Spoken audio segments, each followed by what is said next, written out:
ഇന്ന് നമുക്ക് നല്ലൊരു പരിപ്പൊടി ഉണ്ടാക്കി നോക്കാം. ഇഡലിക്കും ചോറിനും ദോശക്കൊക്കെ കൂട്ടി കഴിക്കാൻ പറ്റിയതാണിത്. അതിനായി ഒരു പാത്രം എടുത്ത് അതിലോട്ട് അരക്കപ്പ് തോരപ്പരിപ്പും അരക്കപ്പ് ചെറുപരിപ്പും അരക്കപ്പ് കടലപ്പരിപ്പ് അരക്കപ്പ് പൊട്ടുകടലയും ഇതെല്ലാം കൂടി ഒരു പാനിലോട്ടിട്ട് നന്നായി വറുത്തെടുക്കണം.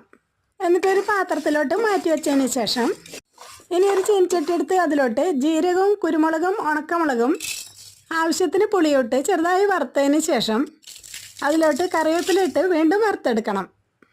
കറിവേപ്പില കരിഞ്ഞു പോകാതിരിക്കാൻ വേണ്ടിയാണ് ലാസ്റ്റ് ഇടുന്നത്. ഇനി അതിലോട്ട് നേരത്തെ വറുത്തെടുത്ത പരിപ്പ് ഇട്ട് കൊടുക്കണം. എന്നിട്ട് എല്ലാം കൂടി ഇളക്കി യോജിപ്പിച്ചതിന് ശേഷം അതിലോട്ട് തന്നെ ആവശ്യത്തിന് ഉപ്പും കായവും ഇട്ട് മിക്സ് ചെയ്യാവുന്നതാണ്. ഇനി ഇത് ചൂടാറിയതിന് ശേഷം ഒരു മിക്സിയുടെ ജാറിലോട്ടിട്ട് നന്നായി പൊടിച്ചെടുക്കാവുന്നതാണ്. പൊടിച്ച് ഇതുപോലെ ആയി കിട്ടണം.